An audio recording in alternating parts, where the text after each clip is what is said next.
안녕하세요. 남편과 헤어지고 혼자 잘 먹고 잘 살고 있는 30대 여성입니다. 지 잘난 맛에 사는 두 남매 때문에 이렇게 즐거운 인생을 살게 되었다고 해야 할지. 아무튼 제 이야기 좀 하고 싶어서 찾아왔네요. 남편하고는 지인의 소개로 만났는데 처음 만났을 당시 남편은 작은 무역회사에 다니는 평범한 직장인이었고 저도 마찬가지로 작은 광고회사를 다니는 중이었습니다. 둘 다 적지 않은 나이에 한 만남이었기에 처음부터 결혼을 전제로 만납시다 하고 딱 정해놓은 것은 아니었지만 가벼운 마음으로만 나간 자리도 아니었어요. 그리고 다행이라고 해야 할지 첫 만남이었음에도 불구하고 말이 너무 잘 통하더라고요. 특히나 제가 커피에 관심이 많았는데 남편도 커피만큼은 자기 취향이 확고한 사람이었던지라 즐거운 대화를 나눌 수 있었죠. 이후로도 저희는 커피로 유명한 카페를 찾아다니며 데이트를 하게 되었고 그렇게 연애한 지 2년 만에 결혼 이야기까지 나오는 사이가 되었습니다. 사실 그 무렵 이미 친구들 중 갈만한 친구들은 다 시집을 간 상황이었기 때문에 저라고 조급한 마음이 없던 것은 아니었어요. 그렇다 보니 남편이 먼저 결혼 이야기를 꺼냈을 땐 기쁜 마음과 동시에 뭐랄까 약간 안도하는 마음도 있었던 게 사실입니다. 그래서 남편의 프로포즈를 기쁘게 받아들였고 일주일 후에 바로 남편이 본가에 인사를 드리러 가게 되었지요. 남편의 본가에는 시부모님 두 분과 아직 결혼하지 않은 남편보다는 3살 어린 신우가 있었습니다. 그리고 남편과 신우의 사이는 제가 보고 들은 보통의 남매들과 비교하자면 유난히 가깝게 느껴졌는데 그때만 해도 저는 제 자신이 너무 예민한가 싶었어요. 아무래도 제가 남자 형제가 없다 보니 제 자신이 색안경을 끼고 보는 건 아닌가 싶기도 했고요. 하지만 돌이켜 생각해보면 신우는 이미 그때 당시 나이가 20대 후반으로 적지 않았음에도 불구하고 매사 저희 남편에게 의지하는 성향이 강했고 남편은 남편대로 그런 신우를 안쓰럽고 애틋하게 여겼습니다. 그래서 처음 시댁에 인사를 가던 날 남편이 하는 말이 신우가 행여 실수를 하더라도 너그럽게 이해해주면 좋겠다고 하더라고요. 그리고 그때만 하더라도 저는 그냥 의례껏 하는 이야기라고 생각했기 때문에 그러겠다 했습니다. 어쨌든 저보다도 1살 아래였으니 여동생이다 여기면 되겠지 싶었죠. 그런데 막상 신우를 만나보니까 이건 뭐 어디까지 받아주는 게 맞을지 모르겠더라고요. 처음 시댁에 인사를 갔던 만큼 빈손으로 갈 수가 없어서 어머님이 평소 좋아하신다는 빵집에 케이크와 꽃다발을 준비했었어요. 사실 저도 평소에 실용적인 걸 선호하는 성격이다 보니 꽃다발보다 뭔가 유용한 게 없을까 고민도 했었지만 한편으론 꽃이라는 게 또 이럴 때 아니면 언제 선물을 하고 언제 선물로 받아보시겠나 싶더라고요. 그래서 나름대로 고민 끝에 성의껏 마련한 선물이었지요. 그런데 제가 어머님 아버님께 드리는 선물을 신우가 중간에서 땅 낚아채듯 가져가더니 이런 거 얼마씩이나 하냐면서 상품권 같은 거 사왔으면 더 좋지 않았겠냐고 그러는 거예요. 순간 황당하고 어이가 없었지만 저도 크게 당황한 나머지 그런가요? 하고 그냥 웃고 말았습니다. 하지만 이건 시작에 불과했어요.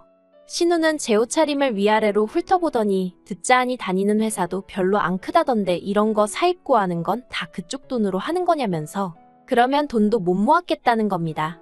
그리고 이때는 저도 그쪽이란 호칭도 그렇고 하는 말도 어이가 없어서 똑같이 그쪽이 걱정 안 해도 된다고 어디 가서 아쉬운 소리 안 하고 살 만큼은 벌어요 하고 받아쳤지요.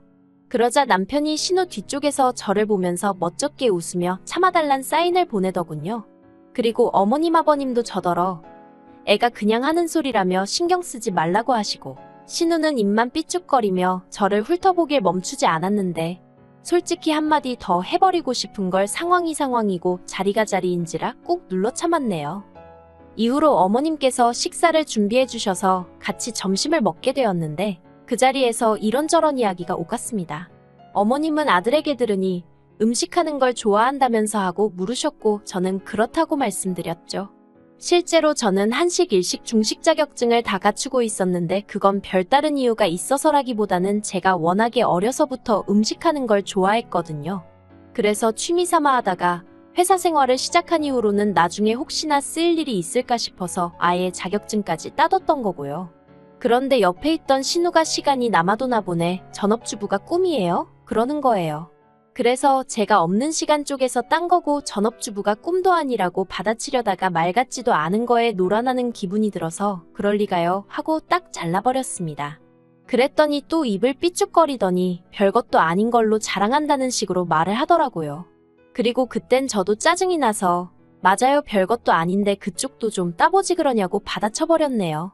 사실 시댁에 인사하러 오기 전 남편에게 어머님은 어떤 분이시고 아버님은 어떤 분이신지, 그리고 신우는 또 어떤 사람인지 은근히 물어봤거든요. 아무래도 정보가 많으면 많을수록 대화를 나누기도 편하니까요. 그런데 남편이 신우에 대해서 말하기를 아직 자기가 좋아하는 게 뭔지를 못 찾아서 걱정이라는 거예요. 그래서 그럼 지금 직장도 안 다니냐니까 뭐 직장도 자기가 원하는 게 뭔지 몰라서 다니기 힘들어한다며 말끝을 흐리는데, 그러니까 결론은 대학도 때려치고 나이 먹도록 좋아하는 거 찾겠다면서 시간이나 죽이며 사는 인생이란 거였지요. 그런데 그런 사람이 이러쿵저러쿵 떠들며 시비를 걸어오니 저라고 좋게 봐주고 싶었을 리가 없지요. 아무튼 그렇게 첫 인사를 마치고 집으로 올라오는 차 안에서 저는 저대로 마음이 상하고 남편도 남편대로 뭐에 마음이 상했는지 서로 별말 없이 있었어요. 그러다 집에 다 와갈 때쯤 남편이 그거 좀 받아줄 수도 있는 거 아니냐면서 서운하단 식으로 말을 하더라고요. 그래서 제가 당신이야말로 신우가 선을 넘는다 싶으면 먼저 나서서 못하게 해야지 그걸 가만히 보고만 있느냐고 쏘아붙였습니다. 당신뿐만 아니라 시부모님도 나이 먹은 딸이 그렇게 앞뒤 못 재고 날뛰면 한 소리 하셨어야 하는 거 아니냐고요. 그랬더니 남편이 저더러 시부모님까지 들먹이냐며 선 넘지 말라는데 내내 지동생한테는 한마디 찍소리도 못하다가 저한테만 그러는 게 너무 서운하고 화가 나대요. 그래서 어이없다고 이런 식으로 나올 거면 결혼이고 뭐고 없던 이야기로 하자 했습니다. 그리고는 집으로 먼저 들어와 버렸죠. 그런데 이튿날 남편이 회사 앞으로 찾아와서는 자기가 정말 잘못했다면서 한 번만 넘어가 달라대요. 자기도 집에 여자를 처음 소개해본 거라 어쩔 줄 몰랐다면서요. 그리고 그때는 솔직히 저도 결혼을 업자고는 했지만 밤새 울었을 만큼 진심은 아니었거든요. 그래서 이번 한 번만이라고 앞으로는 무조건 신우보다 나를 챙겨야 한다고 단단히 약속을 받고는 계획대로 결혼을 진행하게 되었습니다. 그런데 결혼을 하고 얼마 지나지 않아 회사의 구조조정에 칼바람이 불어닥쳤습니다. 다른 회사와 합병을 하게 되었는데 소문으로는 합병 조건 중 하나가 직원 중 몇 는 해고를 한다는 거였다대요. 그리고 속상하게도 저 또한 그 과정에서 자리를 잃게 되었어요. 하지만 다행히 남편은 괜찮다며 이참에 저더러 그동안 하고 싶었던 일은 없었는지 생각해보고 그쪽으로 커리어를 바꿔보면 어떻겠냐는 거예요. 그리고 그때부터 저는 소위 제 살 길을 찾아가며 몇 년 만에 휴식을 갖게 되었습니다. 사실 친정 형편이 그렇게 넉넉한 편은 아니다 보니 대학교를 졸업하자마자 전공이니 전망이니 그런 건 생각할 겨를 없이 바로 취업을 할 수밖에 없었거든요. 그나마 제가 사회생활을 시작하고 얼마 지나지 않아 친정아버지 사업이 다시 살아나면서 이후로 친정에 어느 정도 여유가 생긴긴 했지만요. 한편 집에 있는 시간이 길어지면서 반찬부터 시작해서 여러 가지 요리를 하게 되는 일이 잦아졌어요. 그리고 시댁까지는 1시간 정도의 거리였기 때문에 음식을 할 때는 넉넉히 해서 어머님 아버님께 가져다 드리곤 했지요. 그러다 하루는 만두를 해다 드렸는데 이때는 평생 먹어본 만두 중에 제일 맛있다면서 몇 번이나 엄지척을 하시더라고요. 그리고 원래 요리하는 사람들은 먹는 사람의 반응에서 보람을 찾기 마련이다 보니 그런 시부모님의 반응에 저는 정말 날아갈 것 같은 기분이었습니다. 그래서 이후로도 몇 번이나 해다 드렸네요. 솔직히 만두가 하기 쉬운 음식은 아닌데 두 분이 워낙 좋아하시니 힘든 줄도 모르고 했어요. 그리고 그러다 한 번은 신우도 맛을 본 모양이었습니다. 하루는 신우가 연락을 해와서는 자기가 요새 온라인으로 사업을 하려고 하는데 제 만두를 팔면 좋을 것 같다대요. 뭐 김치나 고기 만두는 흔하지만 그래도 제 만두는 경쟁력이 있을 것 같다면서요. 그리고는 하는 말이 대신 자기가 중간에 나서서 팔아주는 거니까 만두를 팔면 판매 대금을 5호로 나누자고요. 그런데 아무리 장사머리가 없는 사람이라고 해도 판매 대금이 전부 다 수익이 아니라는 건 기본이잖아요. 재료비에 제 인건비도 빼야 하는 거고. 그리고 무엇보다 만두로 사업을 해야겠다는 생각은 해본 적이 없었거든요. 손도 많이 가고 날이 더우면 상하기도 쉬운 음식이라서요. 그래서 신우한테 이런저런 이유로 못할 것 같다고 제안은 고맙다고 했습니다. 그랬더니 신우가 한다는 말이 그럼 언제까지 자기 오빠 등골에 빨대 꼽고 살 거냐는 거예요. 남편이 저렇게 혼자 외벌이를 하는데 양심의 가책도 안 느껴지냐면서 말이죠. 황당하고 어이가 없어서 그날 저녁 남편에게 신우한테 도대체 무슨 말을 했길래 나더러 당신 등골 빨아먹는다는 소리를 하냐고 따졌습니다. 그랬더니 남편이 하는 말이 아니 외벌이를 하니까 어깨가 무겁다. 갖고 싶은 게 있어도 못 산다. 그런 하소연만 두세 번 한 게 전부라면서 그리고는 한다는 말이 막말로 자기가 없는 소리를 지어낸 것도 아니고 동생한테 그런 얘기도 못하냐면서 적반하장으로 나오더라고요. 그래서 제가 차라리 나한테 대놓고 하지. 내가 어린 신우한테 그런 소리까지 들어야겠냐고 당신한테 내 입장이나 체면 같은 건 안중에도 없냐고 따졌죠. 그랬더니 남편이 입장이니 체면이니 그런 건 가진 게 있는 사람들이나 찾는 거라면서 저한테 지금 그런 게 어딨냐는 거예요. 아니 이럴 거면 처음부터 하고 싶은 일이 뭔지 생각해보라는 둥 그딴 듣기 좋은 소리 자체를 하질 말지. 이제 와서 정말 어이없다고 저도 큰 소리를 냈습니다. 그랬더니 남편이 자기가 말을 그렇게 한 건 한마디로 기운내라는 뜻이었지 이렇게 3달씩이나 집에 들어앉아 있으라는 게 아니었대요. 그러면서 차라리 말 잘했다며 이렇게 된 거 당장이라도 내일부터 나가서 어디 택배 승하차라도 하라는데 얼마나 서운했는지 모릅니다.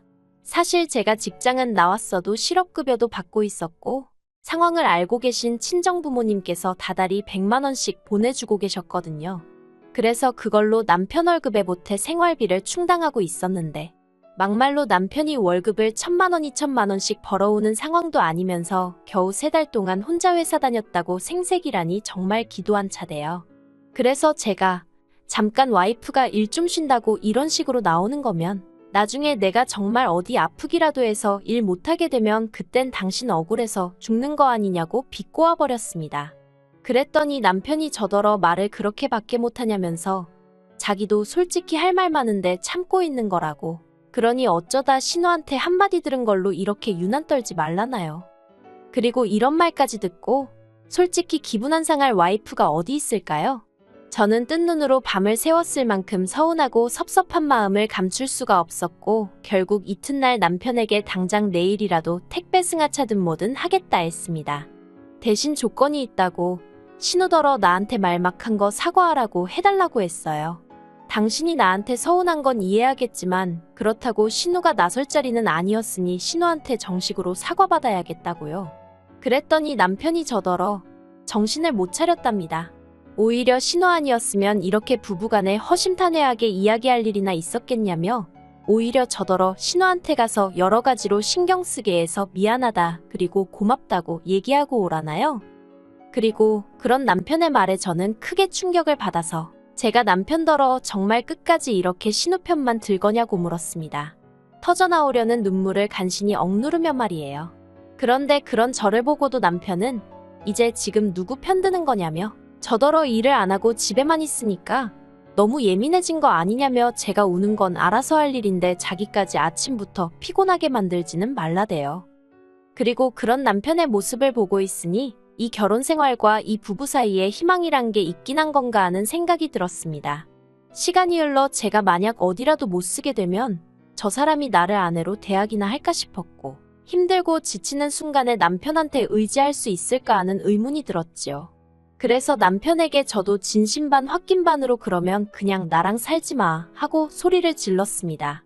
그랬더니 남편이 기도 안 찬다는 표정으로 네가 먼저 헤어지자고 했다며 이번엔 안 잡을 거라더니 네 말대로 헤어지자 하고 나가버렸어요. 그렇게 쾅소리를 내며 닫히는 문을 보고 있으니 망연자실이라고 해야 할지 눈물만 나오고 말도 안 나오대요.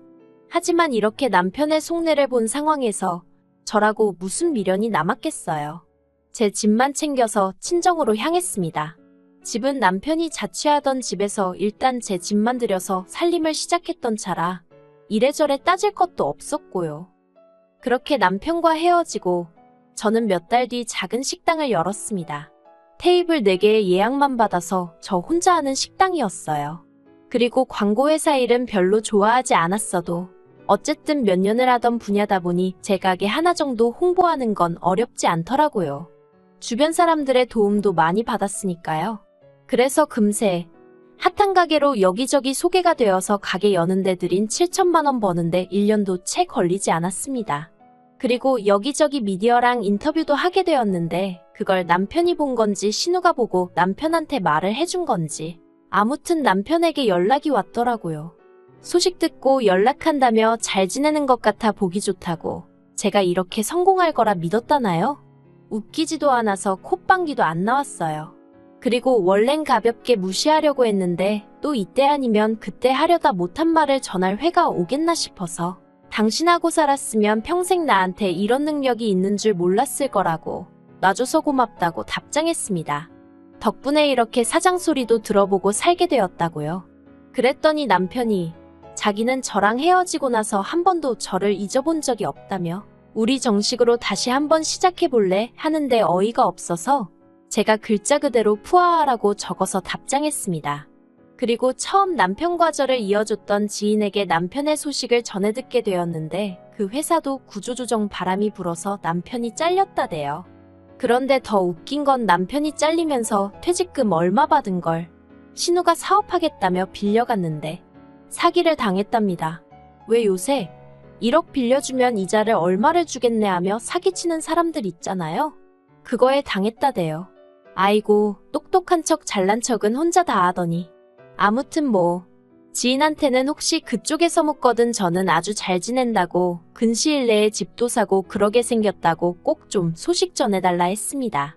남편은 몰라도 신우는 아마 제 소식 들으면 배가 아파서 떼굴떼굴 구르고도 남을 텐데 그걸 제 눈으로 못 봐서 아쉬울 뿐이네요.